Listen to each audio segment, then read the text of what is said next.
Shalom, selamat pagi saudara. Saya ajak kita berdoa dulu ya. Bapa, terima kasih, Engkau sangat baik. Engkau teramat baik. Kami bersyukur Tuhan kalau pagi hari ini hidup kami terpelihara, hidup kami diberkati, hidup kami terus Tuhan curahkan kekuatan dan penyertaan-Mu selalu memberkati perjalanan kami Tuhan. Hari lepas hari kami melihat begitu nyata penyertaan-Mu, pertolongan-Mu. Hal-hal yang tidak terduga Tuhan, yang tidak kami pikirkan, Engkau sediakan bagi kami di depan. Kami mau Tuhan terus setia, terus menjadi berkat, menjadi terang, menjadi garam Tuhan bagi kemuliaan nama-Mu. Kami mau memuliakan nama-Mu dan melalui hidup kami Tuhan. Pakai hidup kami menjadi alat-Mu bagi kemuliaan nama-Mu. Begitu pula dengan berkat yang Kau berikan bagi kami dapat memberkati orang lain. Dengan berkat ini Tuhan, memuliakan nama-Mu. Terima kasih Bapa, kami membuka hati kami, membuka pikiran kami untuk menerima berkat firman-Mu pada pagi hari ini. Pimpin tuntun kami Tuhan, dan terangi hati kami untuk kami menerima firman-Mu. Terima kasih Bapa, terpujilah nama-Mu, segala puji dan syukur hanya bagi-Mu. Di dalam nama-Mu Tuhan kami Yesus Kristus, Allah kami hidup kami berdoa. Amin. Saudara, apa kabar? Ya, puji Tuhan.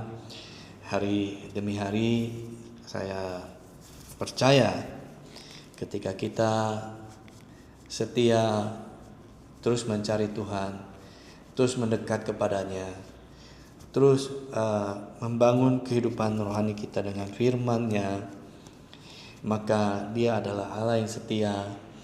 Dia akan terus menyertai, menuntun setiap langkah hidup kita. Amin. Saya bacakan dulu hikmat hari ini. Diambil daripada Amsal 10 ayat 15 sampai 16. Kota yang kuat bagi orang kaya ialah hartanya, tetapi yang menjadi kebinasaan bagi orang melarat ialah kemiskinan. Upah pekerjaan orang benar membawa kepada kehidupan. Penghasilan orang fasik membawa kepada dosa. Nah, saudara, hari-hari ini kita terus melihat keterkaitan daripada Amsal yang ditulis oleh Salomo. Ya, kemarin di ayat 13 dan 14 ada berbicara tentang bibir dan hikmat.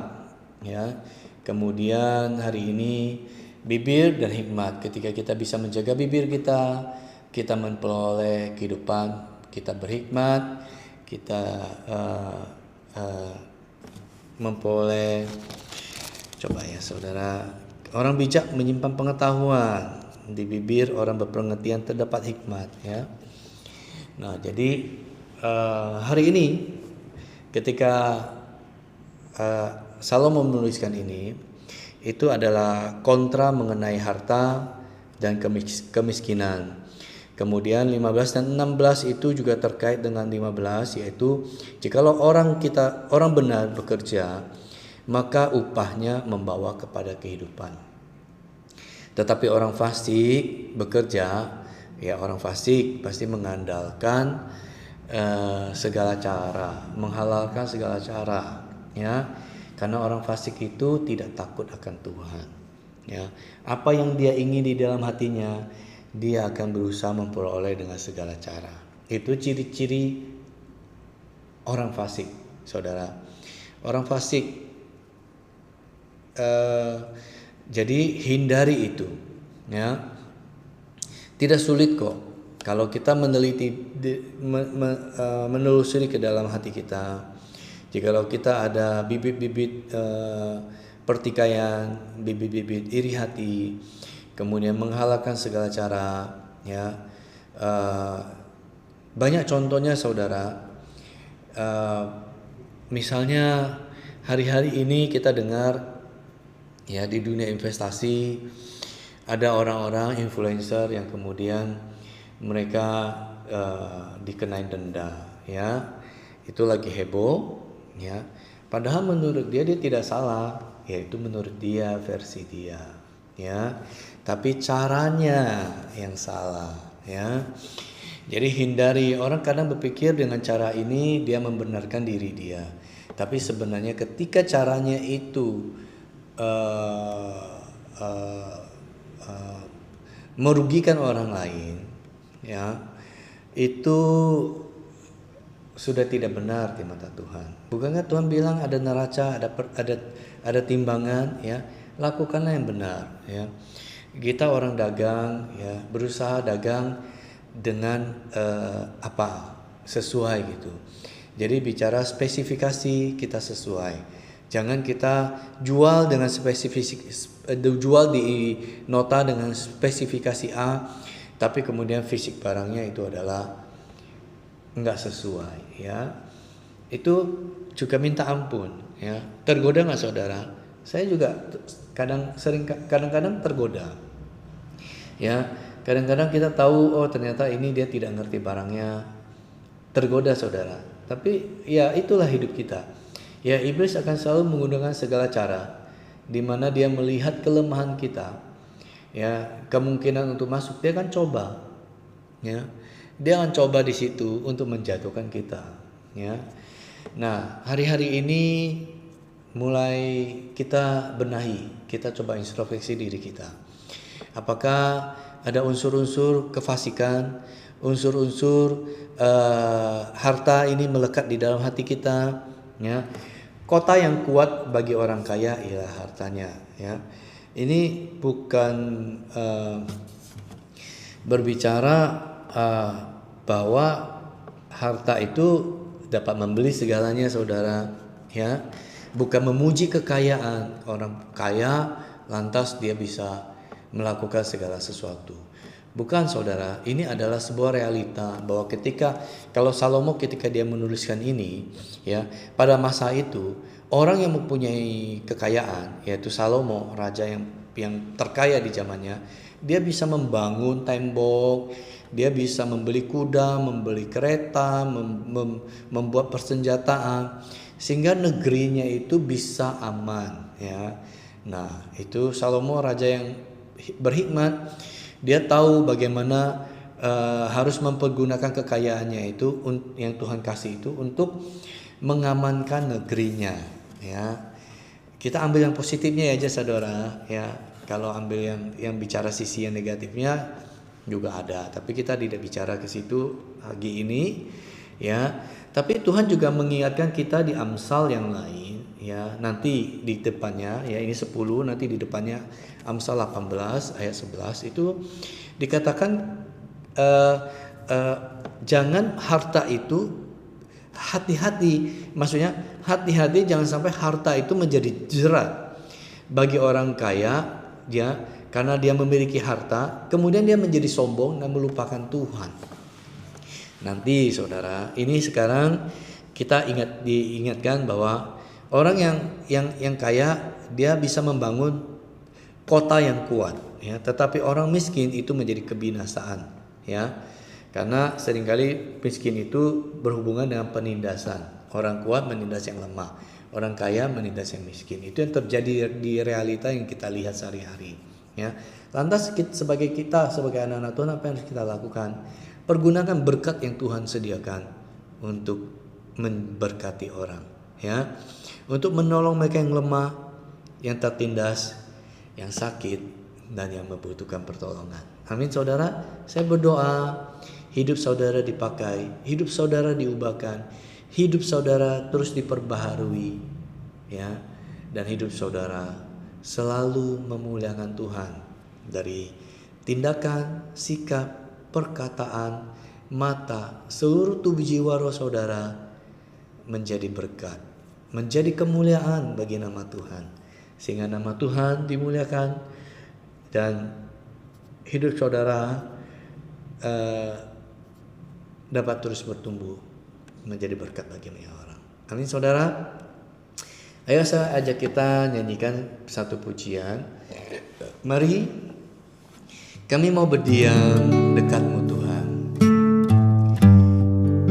Karena ketika dekat dengan Kau, kami merasakan tenang. Ketika kami bernyanyi, kami menyembah-Mu, kami merasa kami semakin bertumbuh dekat dengan Kau. Terima kasih Tuhan, kami mau diam dalam hadirat-Mu, karena di dalam hadirat-Mu kami merasakan bahagia. Ku berdiam dekat Bapa, semakin indah, indah ku rasa. Aku dilayakkan untuk memuji Dia, kudus-kuduslah Raja segala raja. Ku bernyanyi bagi Dia, korban terindah akan ku sembahkan. Pujianku naikkan, jiwaku bersorak, aku diangkat semakin dekat dengan Bapa. Dalam hadirat-Nya ku rasa bahagia. Dalam hadirat-Nya ada damai dan sejahtera. Dalam hadirat-Nya ku temukan iman kekuatan. Dalam hadirat-Nya temukan kasih-Nya. Dalam hadirat-Nya ku rasa bahagia. Oh, dalam hadirat-Nya ada damai dan sejahtera. Dalam hadirat-Nya ku temukan iman kekuatan. Dalam hadirat-Nya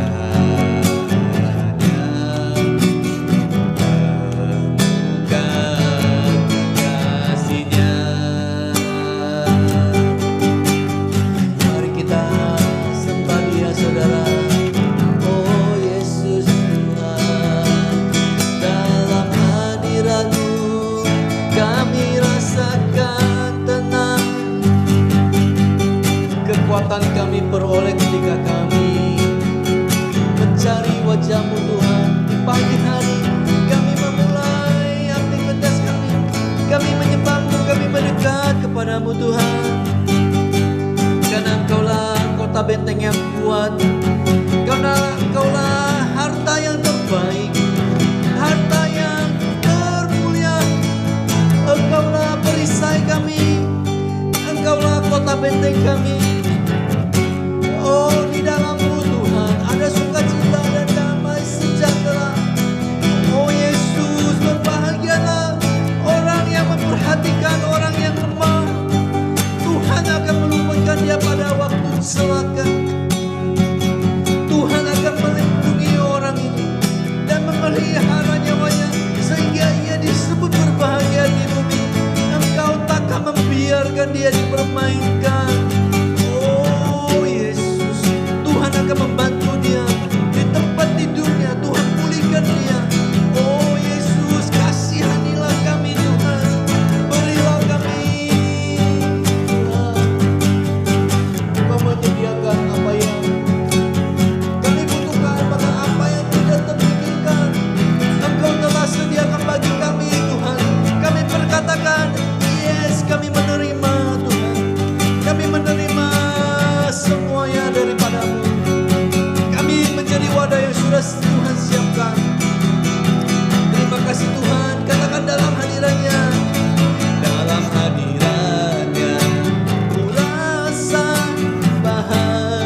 rasa bahagia.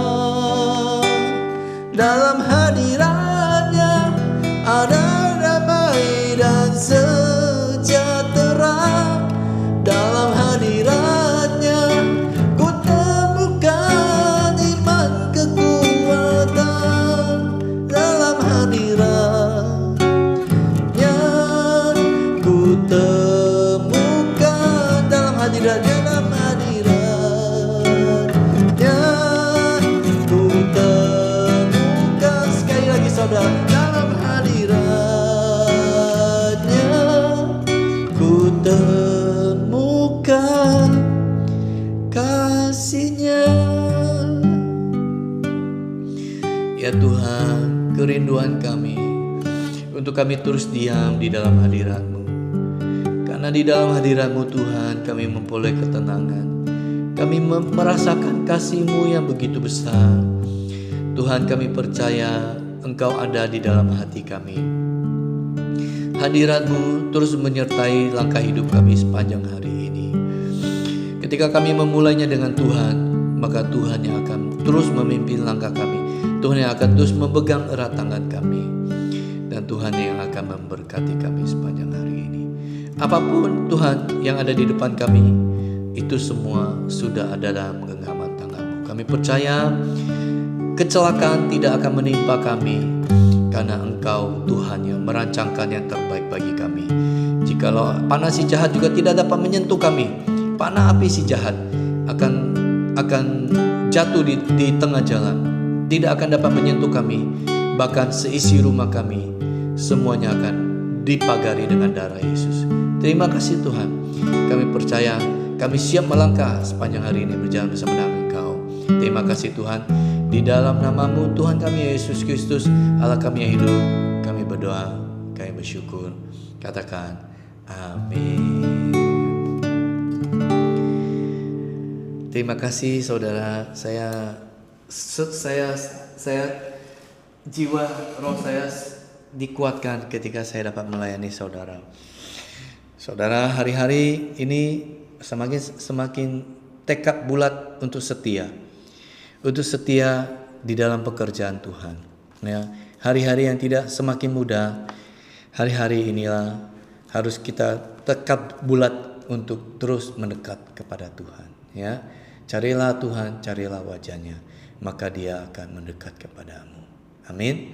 Tuhan Yesus memberkati dan Tuhan Yesus mengasihi saudara. Bye-bye.